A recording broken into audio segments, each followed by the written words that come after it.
Good afternoon students. I hope ਤੁਹਾਡੀ PS TET CTET ਦੀ ਤਿਆਰੀ ਬਹੁਤ ਵਧੀਆ ਚੱਲਦੀ ਪਈ ਹੋਏਗੀ।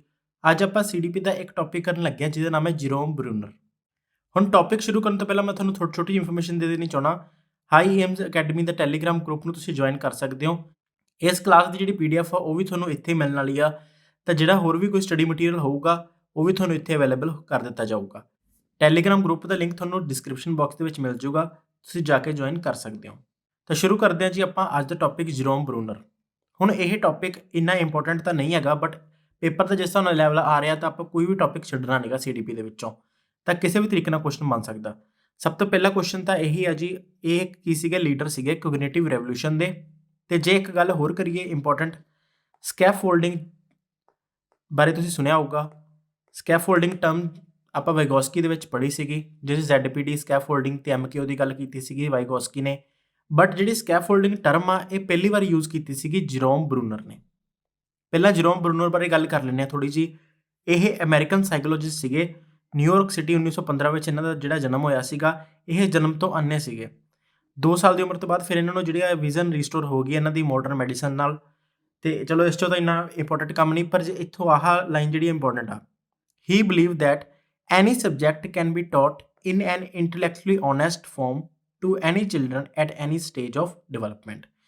ਉਹਨਾਂ ਦਾ ਮੰਨਣਾ ਇਹ ਸੀਗਾ ਵੀ ਜਿਹੜਾ ਕੋਈ ਵੀ ਸਬਜੈਕਟ ਆਪਾਂ ਬੱਚੇ ਨੂੰ ਟੀਚ ਕਰ ਸਕਦੇ ਹਾਂ, ਇੱਕ ਇਮਾਨਦਾਰ ਤਰੀਕੇ ਨਾਲ, ਬੌਧਿਕ ਤੌਰ 'ਤੇ ਇਮਾਨਦਾਰੀ ਰੂਪ ਵਿੱਚ ਸਿਖਾ ਸਕਦੇ ਹਾਂ ਆਪਾਂ ਬੱਚੇ ਨੂੰ ਕਿਸੇ ਵੀ ਸਟੇਜ ਦੇ ਉੱਤੇ, ਡਿਵੈਲਪਮੈਂਟ ਦੀ ਕਿਸੇ ਵੀ ਸਟੇਜ ਦੇ ਉੱਤੇ। ਇਹ ਲਾਈਨ ਇੰਪੋਰਟੈਂਟ ਆ ਕਿਉਂਕਿ ਪੇਪਰ ਦੇ ਵਿੱਚ ਅੱਜ ਕੱਲ੍ਹ ਇਸ ਤਰੀਕੇ ਦੀਆਂ ਲਾਈਨਾਂ ਵੀ ਆ ਰਹੀਆਂ ਨੇ ਵੀ ਕਿਹੜੇ ਇਹ ਸਾਈਕੋਲੋਜੀ ਨੇ ਦਿੱਤੀਆਂ, ਤਾਂ ਇਹ ਜਿਹੜੀ ਲਾਈਨਾਂ ਕਿਹਨੇ ਦਿੱਤੀ ਆ? ਇਹ ਜੀਰੋਮ ਬਰੂਨਰ ਨੇ ਦਿੱਤੀ ਆ। ਤਾਂ ਪਹਿਲਾ ਕੁਐਸਚਨ ਤਾਂ ਇੰਪੋਰਟੈਂਟ ਇਹੀ ਹੋ ਗਿਆ। ਫਿਰ ਜਿਹੜੀ ਗੱਲ ਕੀਤੀ ਆ ਬਰੂਨਰ ਨੇ, ਉਹ 3 ਸਟੈਪ ਦੱਸੇ ਆ ਲਰਨਿੰਗ ਦੇ ਸਪਾਇਰਲ ਕਰਿਕੂਲਮ ਦੇ ਵਿੱਚ। ਹੁਣ ਬਰੂਨਰ ਦਾ ਮੰਨਣਾ ਕੀ ਸੀਗਾ? ਉਹ ਮੰਨਦੇ ਸੀਗੇ ਵੀ ਜਿਹੜੀ ਆਪਣੀ ਲਰਨਿੰਗ ਆ, ਬੱਚੇ ਦੀ ਜਿਹੜੀ ਡਿਵੈਲਪਮੈਂਟ ਆ, ਉਹ ਖਾਸ ਤੌਰ 'ਤੇ ਸਿੱਧੀ ਵੱਧ ਕੰਟੀਨਿਊਸ ਹੁੰਦੀ ਆ, ਮਤਲਬ ਵਾਪਸ ਨਹੀਂ ਆਉਂਦੀ, ਵਾਪਸ ਦੁਬਾਰਾ ਮੁੜਦੀ ਨਹੀਂ। ਜੇ ਬਾਈ ਚਾਂਸ ਮੁੜਦੀ ਵੀ ਆ ਤਾਂ ਇਹ ਆ ਵੀ ਅੱਗੇ ਜਿਹੜੀ ਲਰਨਿੰਗ ਆ ਉਹਦੇ ਵਿੱਚ ਹੈਲਪ ਕਰਦੀ ਆ ਪਿਛਲਾ ਸਿੱਖਿਆ ਹੋਇਆ। ਫੋਰ ਐਗਜ਼ਾਮਪਲ, ਆਪਾਂ ਛੋਟੇ ਹੁੰਦੇ ABC ਸਿੱਖੀ, ਪਹਿਲਾਂ ABC ਸਿੱਖੀ, ਉਸ ਤੋਂ ਬਾਅਦ ਫਿਰ ਵਰਡ ਸਿੱਖੇ, ਕੈਟ CAT ਕੈਟ, ਉਸ ਤੋਂ ਬਾਅਦ ਵੱਡੇ ਵੱਡੇ ਸੈਂਟੈਂਸ ਸਿੱਖੇ। ਹੁਣ ਸੈਂਟੈਂਸ ਦੇ ਵਿੱਚ ਵੀ ਪਿਛਲਾ ਹੋਇਆ ਸਿੱਖਿਆ ਕੰਮ ਆਈ ਜਾਂਦਾ ਆਪਣਾ ABC ਵਗੈਰਾ। ਤਾਂ ਉਹ ਕਹਿੰਦੇ ਵੀ ਹੋ ਸਕਦਾ ਬੱਚਾ ਜਿਹੜਾ ਜੋ ਗਾਂਵ ਸਿੱਖ ਰਿਹਾ, ਪਿੱਛੇ ਵਾਲਾ ਨੂੰ ਯੂਜ਼ ਕਰਕੇ ਸਿੱਖ ਰਿਹਾ, ਤਾਂ ਇਹ ਚੀਜ਼ ਪੋਸੀਬਲ ਆ। ਬਟ ਜਿਹੜੀ ਆ ਹਮੇਸ਼ਾ ਲਰਨਿੰਗ ਤੇ ਪ੍ਰੋਗਰੈਸ ਉਹ ਕੰਟੀਨਿਊਸ ਹੁੰਦੀ ਆ। ਤਾਂ ਇਸੇ ਕਰਕੇ ਉਹ ਸਪਾਇਰਲ ਦੀ ਗੱਲ ਕਰਦੇ ਆ ਵੀ ਕੋਈ ਵੀ ਚੀਜ਼ ਸਿੱਖਦੇ ਉਹ ਪਿੱਛੇ ਮੁੜ ਕੇ ਅੱਗੇ ਜਾ ਕੇ ਸਿੱਖਦਾ। ਬੱਚਾ ਪਹਿਲਾਂ ਸਿੱਖੀ ਹੋਈ ਚੀਜ਼ ਦਾ ਯੂਜ਼ ਕਰਦਾ, ਫਿਰ ਅੱਗੇ ਸਿੱਖਦਾ। ਹੁਣ ਅੱਗੇ ਗੱਲ ਕਰੀਏ ਆਪਾਂ, ਬਰੂਨਰ ਜਿਹੜੇ ਨੇ ਅਮਰੀਕਨ ਸਾਈਕੋਲੋਜਿਸਟ ਸੀਗੇ, ਆਪਾਂ ਨੂੰ ਪਤਾ ਹੀ ਆ ਉਹਨਾਂ ਜਿਹੜੀ ਬੈਸਟ ਕੰਟਰੀਬਿਊਸ਼ਨ ਆ ਉਹ ਕਾਹਦੇ 'ਚ ਹੈਗੀ ਆ? ਕੋਗਨੀਟਿਵ ਡਿਵੈਲਪਮੈਂਟ ਸਾਈਕੋਲੋਜੀਕਲ ਦੇ ਵਿੱਚ।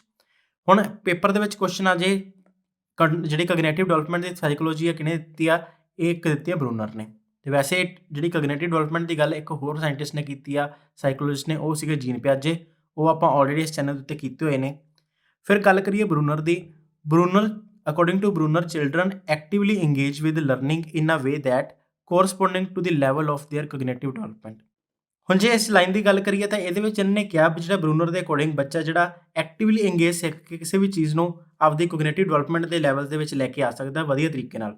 ਮਤਲਬ ਜੇ ਕਿਸੇ ਚੀਜ਼ ਨੂੰ ਐਕਟਿਵਲੀ ਪਾਰਟਿਸਿਪੇਟ ਕਰੂਗਾ ਉਹ ਫੇਰ ਹੀ ਚੰਗੀ ਤਰ੍ਹਾਂ ਸਿੱਖ ਸਕਦਾ।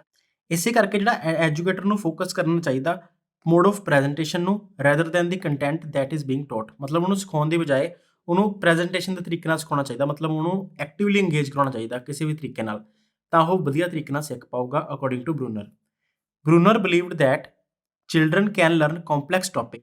ਬਰੂਨਰ ਦੇ ਅਕੋਰਡਿੰਗ ਜਿਹੜਾ ਬੱਚਾ ਗੁੰਝਲਦਾਰ ਟੌਪਿਕਸ ਨੂੰ ਸਿੱਖ ਸਕਦਾ, that even adult learner can learn new concept. ਮਤਲਬ ਅਡਲਟ ਹੋ ਕੇ ਵੀ ਆਪਾਂ ਵੱਡੀ ਉਮਰ ਦੇ ਵਿੱਚ ਵੀ ਕਨਸੈਪਟ ਨਵੇਂ ਸਿੱਖ ਸਕਦੇ ਹਾਂ, ਕਿਉਂਕਿ ਆਮ ਤੌਰ 'ਤੇ ਆਪਾਂ ਦੇਖਿਆ ਵੀ ਛੋਟੇ ਬੱਚੇ ਜਿਹੜੇ ਜਲਦੀ ਸਿੱਖ ਜਾਂਦੇ ਕਿਸ ਚੀਜ਼ ਨੂੰ ਵੱਡੀ ਉਮਰ ਦੇ। ਪਰ ਬਰੂਨਰ ਇਹ ਗੱਲ ਕਹਿੰਦੇ ਵੀ ਨਹੀਂ, ਅਡਲਟ ਵੀ ਉਸੇ ਨਵੇਂ ਕਨਸੈਪਟ ਨੂੰ ਸਿੱਖ ਸਕਦਾ ਜੇ ਉਹਨੂੰ ਪ੍ਰੈਜੈਂਟੇਸ਼ਨ ਮੈਥਡ ਦੇ ਨਾਲ ਆਪਾਂ 3 ਸਟੇਜਿਸ ਦੇ ਵਿੱਚ ਅਰੇਂਜ ਕਰ ਦਈਏ। ਤਾਂ ਉਹਨਾਂ ਨੇ 3 ਸਟੇਜ ਦੀ ਕਿਹੜੀ ਗੱਲ ਕੀਤੀ ਆ? ਇੱਕ ਹੈ ਇਨਐਕਟਿਵ, ਆਈਕੋਨਿਕ ਤੇ ਸਿੰਬਲ। ਤਾਂ 3 ਪੜਾਵਾਂ ਦੀ ਗੱਲ ਕੀਤੀ ਹੈ ਜੀ। ਪਹਿਲੀ ਹੈਗੀ ਆ ਕਿਰਿਆਸ਼ੀਲ, ਦੂਸਰੀ ਹੈਗੀ ਆ ਪ੍ਰਤੀਕ, ਆਈਕੋਨਿਕ ਪ੍ਰਤੀਕ ਮਤਲਬ, ਤੇ ਸਿੰਬੋਲਿਕ ਹੈਗੀ ਆ ਪ੍ਰਤੀਕਾਤਮਕ। ਤਾਂ ਇਸੇ 3 ਤਰੀਕੇ ਨਾਲ ਉਹਨਾਂ ਨੂੰ ਸਟੇਜਿਸ ਡਿਵਾਈਡ ਕੀਤਾ ਗਿਆ। ਆਪਾਂ ਇਹਨਾਂ ਨੂੰ ਡਿਟੇਲ ਦੇ ਵਿੱਚ ਕਰਾਂਗੇ। ਹੁਣ ਅੱਗੇ ਗੱਲ ਕਰ ਲਈ ਆਪਾਂ ਜਰੋਮਸ ਦੀ ਬਰੂਨਰਸ ਥਿਊਰੀ ਆਫ ਡਿਵੈਲਪਮੈਂਟ ਦੀ। Jerome Bruner's theory of development is based on the assumption that we learn best when we go from concrete to abstract। ਬਰੂਨਰ the theory ਦੇ ਅਕੋਰਡਿੰਗ ਕੀ ਆ? ਅਬ ਡਿਵੈਲਪਮੈਂਟ ਦੀ ਥਿਊਰੀ ਕੀ ਕਹਿੰਦੀ ਆ ਇਹ ਮੰਨਦੀ ਆ ਵੀ ਆਪਾਂ ਕੋਈ ਵੀ ਚੀਜ਼ ਨੂੰ ਸਿੱਖਦੇ ਆ ਆਪਾਂ, ਸਭ ਤੋਂ ਸਿੱਖਣ ਦਾ ਵਧੀਆ ਤਰੀਕਾ ਕੀ ਹੋ ਸਕਦਾ ਜਦੋਂ ਆਪਾਂ ਕੰਕਰੀਟ ਟੂ ਐਬਸਟਰੈਕਟ ਜਾਂਦੇ ਆ। ਕੰਕਰੀਟ ਬਾਰੇ ਤੁਹਾਨੂੰ ਪਤਾ ਹੀ ਹੋਊਗਾ, ਕੰਕਰੀਟ ਕਿਹਨੂੰ ਬੋਲਦੇ ਆਪਾਂ, ਜਿਹੜੀ ਚੀਜ਼ ਠੋਸ ਹੋਵੇ, ਜਿਹਨੂੰ ਆਪਾਂ ਟੱਚ ਕਰ ਸਕੀਏ, ਕੰਕਰੀਟ ਉਹਨੂੰ ਬੋਲਦੇ ਆਪਾਂ ਥਿੰਕਿੰਗ ਚੈਪਟਰ 'ਚ ਹੀ ਪੜ੍ਹਿਆ ਸੀ ਕੰਕਰੀਟ ਤੇ ਐਬਸਟਰੈਕਟ। ਤਾਂ ਕੰਕਰੀਟ ਦਾ ਮਤਲਬ ਕੀ ਆ, ਜਿਹੜੀ ਚੀਜ਼ ਆਪਾਂ ਨੂੰ ਆਪਣੇ ਸਾਹਮਣੇ ਪਈ ਆ ਉਹਦੀ ਗੱਲ ਕਰਦੇ ਪਏ ਆ ਆਪਾਂ। ਫਿਰ ਆਪਾਂ ਐਬਸਟਰੈਕਟ ਨਹੀਂ ਜਾ ਸਕਦੇ, ਜਿਹੜੀ ਚੀਜ਼ ਨੂੰ ਦੇਖ ਨਹੀਂ ਸਕਦੇ। ਤਾਂ ਇਸੇ ਚੀਜ਼ ਨੂੰ ਉਹ ਲਰਨਿੰਗ ਦਾ ਸਭ ਤੋਂ ਬੈਸਟ ਤਰੀਕਾ ਮੰਨਦਾ ਤੇ ਇਹਦੇ 3 ਸਟੈਪਸ ਉਹਨੇ ਕਹੇ ਆ ਬਰੂਨਰ ਨੇ। First comes with hands on action. ਪਹਿਲੀ ਚੀਜ਼ ਹੈ ਉਹਨੂੰ ਹੱਥੀਂ ਐਕਸਪੀਰੀਅੰਸ ਕਰਨਾ, ਐਕਸ਼ਨ ਦੇ ਨਾਲ ਸਿੱਖਣਾ। ਫਿਰ ਇਮੇਜ ਦੀ ਹੈਲਪ ਨਾਲ, ਮਤਲਬ ਚਿੱਤਰਾਂ ਦੀ ਹੈਲਪ ਨਾਲ ਸਿੱਖਣਾ। ਤੇ ਫਾਈਨਲੀ ਸਟੂਡੈਂਟ ਜਿਹੜਾ ਟਰਾਂਸਫਾਰਮ ਕਰਦਾ ਜਿਹੜੀ ਉਹਨੇ ਸਿੱਖਿਆ ਉਹਨੂੰ ਲੈਂਗੁਏਜ ਦੇ ਵਿੱਚ, ਮਤਲਬ ਜਿਹੜੀ ਚੀਜ਼ ਸਿੱਖੀ ਆ ਫਿਰ ਉਹਨੂੰ ਆਪਦੀ ਭਾਸ਼ਾ ਦੇ ਵਿੱਚ ਲੈ ਆਉਂਦਾ। ਆਹ 3 ਸਟੈਪ ਦੱਸੇ ਨੇ। ਥਰੂ ਆਊਟ ਦਾ ਐਕਸਪੀਰੀਅੰਸ, ਜਿਹੜੀ ਚੀਜ਼ ਨੂੰ ਐਕਸਪੀਰੀਅੰਸ ਕਰਨ ਦੇ ਦੌਰਾਨ we constantly revisit previously learned topic while teacher provide carefully structured guidance along the way। ਹੁਣ ਇੱਥੇ ਕਿਤੇ ਨਾ ਕਿਤੇ ਸਕੈਫੋਲਡਿੰਗ ਦੀ ਗੱਲ ਹੋ ਜਾਂਦੀ ਆ। ਉਹ ਕਹਿੰਦੇ ਜਦੋਂ ਬੱਚਾ ਐਕਸਪੀਰੀਅੰਸ ਕਰਦਾ ਪਿਆ, ਐਕਸਪੀਰੀਅੰਸ ਦੇ ਦੌਰਾਨ ਵੀ ਆਪਾਂ ਨੂੰ ਚਾਹੀਦਾ ਵੀ ਆਪਾਂ ਕਨਸਟੈਂਟਲੀ ਉਹਨੂੰ ਰੀਵਿਜ਼ਿਟ ਕਰਾਈਏ ਪ੍ਰੀਵੀਅਸ ਲਰਨ ਟੌਪਿਕਸ ਨੂੰ। ਮਤਲਬ ਟੀਚਰ ਨੂੰ ਕੀ ਚਾਹੀਦਾ, ਜਿਹੜੀ ਚੀਜ਼ ਪਹਿਲਾਂ ਸਿੱਖੀ ਗਈ ਹੈ ਬੱਚੇ ਨੇ ਉਹਦੇ ਨਾਲ ਕਨੈਕਸ਼ਨ ਬਣਾਈ ਰੱਖੇ, ਇੱਕ ਸਟਰਕਚਰਲ ਗਾਈਡੈਂਸ ਕਰੇ। ਕਿਉਂਕਿ ਹੁਣ ਬੱਚਾ ਕੋਈ ਵੀ ਚੀਜ਼ ਨਵੀਂ ਸਿੱਖੂਗਾ, ਜਿਹਨੂੰ ਪ੍ਰੀਵੀਅਸ ਨੌਲੇਜ ਨਾਲ ਜੋੜ ਦਾਂਗੇ ਆਪਾਂ ਤਾਂ ਉਹ ਈਜ਼ੀਲੀ ਉਹਨੂੰ ਕਨਵੇ ਕਰ ਪਾਊਗਾ, ਈਜ਼ੀਲੀ ਸਿੱਖ ਪਾਊਗਾ। ਤਾਂ ਹੀ ਆਪਾਂ ਜਦੋਂ ਬੱਚਾ ਨਵੀਂ ਕਲਾਸ ਦੇ ਵਿੱਚ ਜਾਂਦਾ ਫਿਰ ਆਪਾਂ ਥੋੜ੍ਹੀਆਂ ਗੱਲਾਂ ਪੁਰਾਣੀ ਕਲਾਸ ਦੀਆਂ ਡਿਸਕਸ ਕਰਦੇ ਹਾਂ। ਤਾਂ ਸਿਲੇਬਸ ਵੀ ਆਪਣਾ ਇਸ ਤਰੀਕੇ ਨਾਲ ਡਿਵਾਈਡ ਹੁੰਦਾ ਸੀਗਾ। ਜੇ 6th ਤੋਂ ਬੱਚਾ 7th ਦੇ ਵਿੱਚ ਹੋਇਆ ਤਾਂ ਕੁਝ ਕੁ ਟੌਪਿਕ 6 ਨਾਲ ਕਨੈਕਟਡ ਹੁੰਦੇ ਸੀਗੇ। ਤਾਂ ਅੱਜ ਕੱਲ੍ਹ ਵੀ ਉਹ ਚੀਜ਼ ਹੈਗੀ ਆ ਕਿਤੇ ਨਾ ਕਿਤੇ, ਤੇ ਇਹ ਚੀਜ਼ ਜ਼ਰੂਰੀ ਵੀ ਆ। ਤੇ ਇਸੇ ਦੀ ਗੱਲ ਕਰਦਾ ਪਿਆ ਜਰੋਮ ਬਰੂਨਰ। ਅੱਗੇ ਚੱਲਦੇ ਆਪਾਂ ਨੈਕਸਟ। ਹੁਣ ਜਿਹੜੀਆਂ 3 ਸਟੇਜਿਸ ਸੀਗੀਆਂ ਇਹਦੀਆਂ ਇਕੱਲੇ-ਇਕੱਲੇ ਨੂੰ ਡਿਸਕਸ਼ਨ ਕਰਦੇ ਹਾਂ ਆਪਾਂ। ਪਹਿਲੀ ਹੈਗੀ ਆ ਇਨਐਕਟਿਵ ਰਿਪਰੈਜ਼ੈਂਟੇਸ਼ਨ। ਹੁਣ ਇਨਐਕਟਿਵ ਰਿਪਰੈਜ਼ੈਂਟੇਸ਼ਨ ਦੇ ਵਿੱਚ ਕੀ ਆ ਜਾਊਗਾ, ਜਿਹੜੀ ਚੀਜ਼ ਸਾਹਮਣੇ ਆਪਣੇ ਪਈ ਆ ਉਹਨੂੰ ਹੈਂਡਸ ਔਨ ਐਕਸਪੀਰੀਅੰਸ ਦੇ ਨਾਲ ਸਿੱਖਣਾ। ਤਾਂ ਇੱਥੇ ਇਹੀ ਗੱਲ ਕਹੀ ਵੀ ਆ, ਫਸਟ ਵੀ ਲਰਨ ਥਰੂ ਇਨਐਕਟਿਵ ਰਿਪਰੈਜ਼ੈਂਟੇਸ਼ਨ। ਆਪਾਂ ਇਨਐਕਟਿਵ ਰਿਪਰੈਜ਼ੈਂਟੇਸ਼ਨ ਨਾਲ ਸਿੱਖਦੇ ਹਾਂ, ਮਤਲਬ ਹੈਂਡ ਔਨ ਐਕਸਪੀਰੀਅੰਸ ਨਾਲ ਸਿੱਖਦੇ ਹਾਂ। ਇੱਥੇ ਐਗਜ਼ਾਮਪਲ ਲਈ ਹੋਈ ਉਹਨਾਂ ਨੇ ਕੇਕ ਦੀ। ਹੁਣ ਇੱਕ ਕੇਕ ਦੀ ਐਗਜ਼ਾਮਪਲ ਲਈ ਆ, ਕੇਕ ਨੂੰ ਉਹਨੇ ਡਿਵਾਈਡ ਕੀਤਾ 4 ਹਿੱਸਿਆਂ ਦੇ ਵਿੱਚ। ਹੁਣ ਡਿਵਾਈਡਿੰਗ ਦਾ ਕਨਸੈਪਟ ਸਿੱਖਿਆ ਉਹਨਾਂ ਨੇ, ਇੱਕ ਕੇਕ ਨੂੰ 4 ਹਿੱਸਿਆਂ ਦੇ ਵਿੱਚ ਡਿਵਾਈਡ ਕਰਤਾ, ਹਰੇਕ ਨੂੰ 2-2 ਹਿੱਸੇ ਆ ਗਏ, ਇੱਕ ਉਹ ਘਰੇ ਲੈ ਗਏ, ਇੱਕ ਉੱਥੇ ਖਾ ਲਿਆ। ਤਾਂ ਉੱਥੇ ਉਹ ਐਕਸਪੀਰੀਅੰਸ ਨਾਲ ਬੱਚਾ ਕਿਤੇ ਨਾ ਕਿਤੇ ਸਿੱਖੀ ਜਾਂਦਾ। ਇੱਥੇ ਅੱਗੇ ਗੱਲ ਕਰ ਲਈ ਆਪਾਂ ਆਈਕੋਨਿਕ ਰਿਪਰੈਜ਼ੈਂਟੇਸ਼ਨ ਦੀ। ਹੁਣ ਆਈਕੋਨਿਕ ਰਿਪਰੈਜ਼ੈਂਟੇਸ਼ਨ ਦੇ ਵਿੱਚ ਕੀ ਆ, ਬੱਚਿਆਂ ਦੇ ਵਿੱਚ ਮੈਮਰੀ ਦੇਖੋ ਹੈਗੀ ਆ। ਉਹ ਕਹਿੰਦੇ we now link our memories of experience to iconic picture. ਹੁਣ ਜਦੋਂ ਟੀਚਰ ਉਹਨਾਂ ਨੂੰ ਦਿਖਾ ਰਿਹਾ ਵੀ ਆਹ ਦੇਖੋ ਤੁਹਾਡੇ ਸਾਹਮਣੇ ਪੀਜ਼ਾ ਦੀ ਸਲਾਈਸ ਪਈਆਂ ਨੇ, ਤਾਂ ਬੱਚਿਆਂ ਦੇ ਵਿੱਚ ਐਕਸਪੀਰੀਅੰਸ ਹੋ ਚੁੱਕੀ ਆ ਚੀਜ਼ ਵੀ ਕੇਕ ਵਾਲੀ ਐਗਜ਼ਾਮਪਲ। ਤਾਂ ਬੱਚਿਆਂ ਨੂੰ ਕਿਤੇ ਨਾ ਕਿਤੇ ਸਮਝ ਆ ਗਿਆ ਵੀ ਹਾਂ ਇਹਨੂੰ ਵੀ ਉਸੇ ਤਰੀਕੇ ਨਾਲ ਕੱਟ ਸਕਦੇ ਆਪਾਂ। ਤਾਂ ਉੱਥੇ ਹੁਣ ਉਹਨਾਂ ਨੂੰ ਹੈਂਡਸ ਔਨ ਐਕਸਪੀਰੀਅੰਸ ਕੰਮ ਆਇਆ ਉਹਨਾਂ ਦਾ ਪ੍ਰੀਵੀਅਸ ਨੌਲੇਜ ਦੇ ਤੌਰ ਤੇ। ਤਾਂ ਪ੍ਰੀਵੀਅਸ ਨੌਲੇਜ ਦੇ ਤੌਰ ਤੇ ਕੰਮ ਆਇਆ ਉਹਨਾਂ ਦਾ ਹੈਂਡਸ ਔਨ ਐਕਸਪੀਰੀਅੰਸ, ਤੇ ਫਿਰ ਉਹ ਪਿਕਚਰ ਦੀ ਹੈਲਪ ਨਾਲ ਸਿੱਖਣ ਲੱਗ ਗਏ ਵੀ ਇਹਨੂੰ ਵੀ ਆਪਾਂ 4 ਹਿੱਸਿਆਂ ਦੇ ਵਿੱਚ ਕੱਟ ਸਕਦੇ ਹਾਂ। ਤਾਂ ਇਹ ਸੀਗਾ ਆਈਕੋਨਿਕ ਰਿਪਰੈਜ਼ੈਂਟੇਸ਼ਨ। ਫਿਰ ਉਸ ਤੋਂ ਬਾਅਦ ਗੱਲ ਕਰੀਏ ਆਪਾਂ ਸਿੰਬੋਲਿਕ ਰਿਪਰੈਜ਼ੈਂਟੇਸ਼ਨ ਦੀ। ਸਿੰਬੋਲਿਕ ਦੇ ਵਿੱਚ ਕੀ ਆ, ਹੁਣ ਬੱਚੇ ਸਾਹਮਣੇ ਨਹੀਂ ਪਈ ਕੋਈ ਚੀਜ਼, ਪਰ ਜਿਹੜੀ ਸਾਹਮਣੇ ਸਿਚੁਏਸ਼ਨ ਪਈ ਆ, ਦੇਖੋ ਪੇਪਰ ਦੇ ਵਿੱਚ ਉਹ 1/4 ਸਾਹਮਣੇ ਆ ਗਿਆ, ਉਹਨੂੰ ਪਤਾ ਲੱਗ ਗਿਆ ਵੀ 25%। ਹੁਣ ਜਿਹੜੀ ਚੀਜ਼ ਨੂੰ ਇਮੇਜ ਦੇ ਵਿੱਚ ਸਿੱਖਿਆ ਸੀ ਉਹਨੇ, ਉਹ ਕਿਹਦੇ 'ਚ ਬਦਲ ਚੁੱਕੀ ਆ, ਐਬਸਟਰੈਕਟ ਲੈਂਗੁਏਜ ਦੇ ਵਿੱਚ ਬਦਲ ਚੁੱਕੀ ਆ। ਤਾਂ ਜਿਵੇਂ ਮੈਥਮੈਟੀਕਲ ਦੇ ਸਿੰਬਲਸ ਹੁੰਦੇ ਨੇ, ਇਹ ਉਹਦੀਆਂ ਐਗਜ਼ਾਮਪਲਸ ਨੇ। ਤਾਂ ਉਹ ਪ੍ਰੋਬਲਮ ਨੂੰ ਸੋਲਵ ਕਰਨਾ ਸਿੱਖ ਜਾਂਦਾ ਐਬਸਟਰੈਕਟ ਤਰੀਕੇ ਨਾਲ। ਹੁਣ ਉੱਥੋਂ ਉਹਨੂੰ ਪਿਛਲੀ ਨੌਲੇਜ ਵੀ ਕੰਮ ਆ ਰਹੀ ਹੈ ਕਿਤੇ ਨਾ ਕਿਤੇ। ਤਾਂ ਇਹ ਗੱਲ ਆਪਾਂ ਇੱਥੇ ਕਹਿ ਸਕਦੇ ਹਾਂ ਵੀ ਬਰੂਨਰ ਨੇ ਆਪਦਾ ਜਿਹੜਾ ਕਨਸੈਪਟ ਇਹ ਗੱਲ ਦੱਸੀ ਆ। ਫਿਰ ਨੈਕਸਟ ਅੱਗੇ ਆ ਜਾਂਦਾ ਸਿੰਬੋਲਿਕ ਰਿਪਰੈਜ਼ੈਂਟੇਸ਼ਨ ਲੈਂਗੁਏਜ ਬੇਸਡ। ਹੁਣ ਲੈਂਗੁਏਜ ਬੇਸਡ ਕਿਵੇਂ, ਇਹ ਦਾ ਲਾਸਟ ਫੇਜ਼ ਆ ਲੈਂਗੁਏਜ ਬੇਸ ਵਾਲਾ। ਕਿਉਂਕਿ we are really just learning the right words symbol to express our thought. ਹੁਣ ਆਪਾਂ ਜਿਹੜੇ ਲਰਨਿੰਗ ਕਰਦੇ ਹਾਂ, ਆਪਾਂ ਰਾਈਟ ਵਰਡ ਤੇ ਸਿੰਬਲਸ ਨੂੰ ਯੂਜ਼ ਕਰਦੇ ਹਾਂ ਆਪਦੇ ਥੋਟਸ ਨੂੰ ਐਕਸਪ੍ਰੈਸ ਕਰਨ ਵਾਸਤੇ। ਜਿਹੜਾ ਐਕਚੁਅਲ ਮੈਥ ਨੌਲੇਜ ਆ, ਜਦੋਂ ਐਕਵਾਇਰ ਕੀਤਾ ਸੀਗਾ much earlier through hand on experience, ਮਤਲਬ ਉਹਨੇ ਹੈਂਡ ਔਨ ਐਕਸਪੀਰੀਅੰਸ ਦੇ ਵਿੱਚ ਹੀ ਸਿੱਖਣਾ ਸ਼ੁਰੂ ਕਰਤਾ ਸੀ ਕਿਤੇ ਨਾ ਕਿਤੇ ਮੈਥ ਨੂੰ। ਫਿਰ ਇਸ ਤੋਂ ਬਾਅਦ ਆ ਜਾਂਦੀ ਹੈ ਸਪਾਇਰਲ ਦੀ ਗੱਲ। ਆਹ ਦੇਖੋ ਇਹਨਾਂ ਨੇ ਡਾਇਗਰਾਮ ਦੇ ਵਿੱਚ ਵੀ ਦਿੱਤਾ ਹੋਇਆ। Bruner therefore advocate for the use of spiral curriculum with the continuous repetition of same fundamental ideas. Bruner ਜਿਵੇਂ ਪਹਿਲਾਂ ਹੀ ਦੱਸਿਆ ਸੀ ਤੁਹਾਨੂੰ, ਬਰੂਨਰ ਕਹਿੰਦਾ ਕੀ ਪਿਆ ਵੀ ਬੱਚਾ ਕਿਵੇਂ ਸਿੱਖਦਾ, ਰੈਪੀਟੀਸ਼ਨ ਕਰਕੇ। ਪਿਛਲੇ ਜਿਹੜੇ ਐਕਸਪੀਰੀਅੰਸ ਨੇ ਉਹਨਾਂ ਨੂੰ ਦੁਬਾਰਾ ਫਿਰ ਅੱਗੇ ਲੈ ਆਉਂਦੇ ਆ ਜਦੋਂ ਆਪਾਂ ਉਹਦੇ, ਤਾਂ ਉਹ ਵਧੀਆ ਤਰੀਕੇ ਨਾਲ ਸਿੱਖ ਪਾਉਂਦਾ। ਇਸੇ ਚੀਜ਼ ਨੂੰ ਸਪਾਇਰਲ ਬੋਲਦੇ ਆ ਆਪਾਂ। ਦੇ ਕਰਿਕੂਲਮ ਜਿਹੜਾ, ਇਹ 3 ਕਰੈਕਟਰਿਸਟਿਕਸ ਨੇ ਇਹਦੇ। ਪਹਿਲਾ ਹੈਗਾ student revisit the same topic at regular interval, ਮਤਲਬ ਉਹ ਜਿਹੜੇ ਸੇਮ ਟੌਪਿਕ ਨੂੰ ਵਾਰ-ਵਾਰ ਰੈਗੂਲਰ ਇੰਟਰਵਲ ਦੇ ਵਿੱਚ ਰਿਪੀਟ ਕਰੇ। Second, the complexity of topic increase with each revisit, ਮਤਲਬ ਜਿਹੜੀ ਕੰਪਲੈਕਸਿਟੀ ਆ ਉਹਦੇ ਟੌਪਿਕ ਦੀ ਉਹ ਇਨਕਰੀਜ਼ ਹੋ ਜਾਂਦੀ ਆ ਹਰੇਕ ਦੁਬਾਰਾ ਰਿਵੀਜ਼ਨ ਦੇ ਨਾਲ। Third, the new learning has a relationship with previous learning, ਕਿਉਂਕਿ ਨਵੀਂ ਲਰਨਿੰਗ ਆ ਉਹਦੀ ਜਿਹੜੀ ਰਿਲੇਸ਼ਨਸ਼ਿਪ, ਮਤਲਬ ਉਹਦਾ ਆਪਸ ਦੇ ਵਿੱਚ ਕਿਤੇ ਨਾ ਕਿਤੇ ਕਨੈਕਸ਼ਨ ਹੁੰਦਾ ਪ੍ਰੀਵੀਅਸ ਲਰਨਿੰਗ ਦੇ ਨਾਲ, ਪਹਿਲਾਂ ਸਿੱਖੇ ਨਾਲ। ਫਿਰ ਜਿਹੜੀ ਗੱਲ ਕੀਤੀ ਸੀ ਸਕੈਫੋਲਡਿੰਗ ਦੀ, ਸਕੈਫੋਲਡਿੰਗ ਦਾ ਮਤਲਬ ਤੁਹਾਨੂੰ ਪਤਾ ਹੀ ਹੋਊਗਾ ਜਦੋਂ ਆਪਾਂ ਥੋੜੀ ਬਹੁਤੀ ਹੈਲਪ ਪ੍ਰੋਵਾਈਡ ਕਰਾਉਂਦੇ ਆ ਕਿਸੇ ਨੂੰ।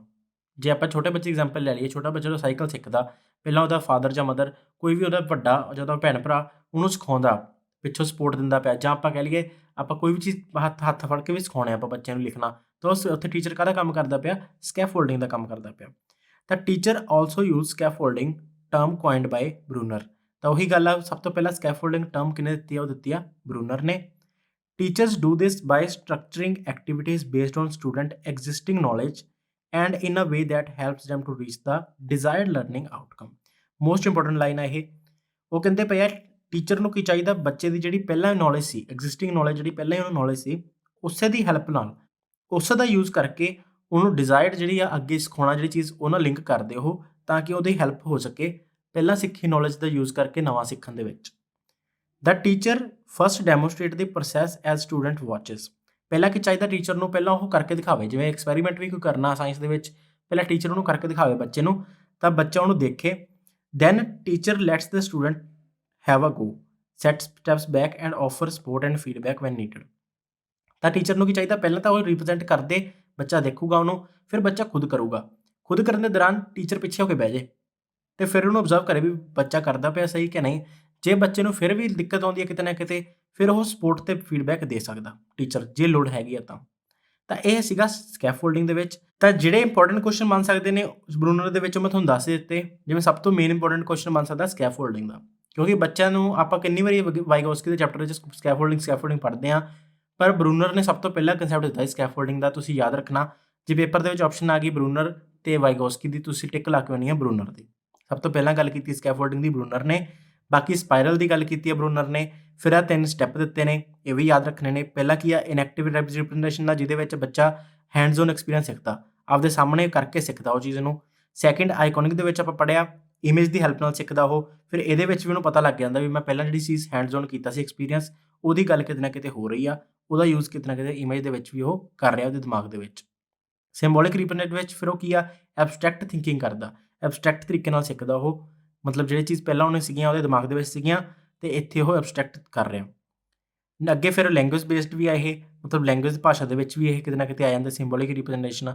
ਫਿਰ ਸਪਾਇਰਲ ਦੇ ਵਿੱਚ ਆਪਾਂ ਦੱਸ ਹੀ ਦਿੱਤਾ ਵੀ ਰੀਵਿਜ਼ਿਟ ਕਰਦਾ ਪਿੱਛੇ ਮਤਲਬ ਜਿਹੜੀਆਂ ਚੀਜ਼ਾਂ ਪਹਿਲਾਂ ਸਿੱਖੀਆਂ ਹੋਈਆਂ ਉਹਨਾਂ ਦੇ ਯੂਜ਼ ਕਰਦਾ, ਤੇ ਫਿਰ ਉਹ ਮਤਲਬ ਟੌਪਿਕਸ ਨੂੰ ਰੀਵਿਜ਼ਿਟ ਕਰਕੇ ਆਪਦੀ ਜਿਹੜੀ ਕੰਪਲੈਕਸਿਟੀ ਆ ਟੌਪਿਕ ਦੀ ਇਨਕਰੀਜ਼ ਹੁੰਦੀ ਆ। ਤਾਂ ਇਹ ਸੀਗਾ ਜੀ। ਫਿਰ ਸਕੈਫੋਲਡਿੰਗ ਪੜ੍ਹਿਆ ਆਪਾਂ, ਸਕੈਫੋਲਡਿੰਗ ਬਾਰੇ ਗੱਲ ਕਰ ਹੀ ਲਈ। ਆਈ ਹੋਪ ਤੁਹਾਨੂੰ ਅੱਜ ਦਾ ਟੌਪਿਕ ਸਾਰਾ ਸਮਝ ਲੱਗਿਆ ਹੋਏਗਾ।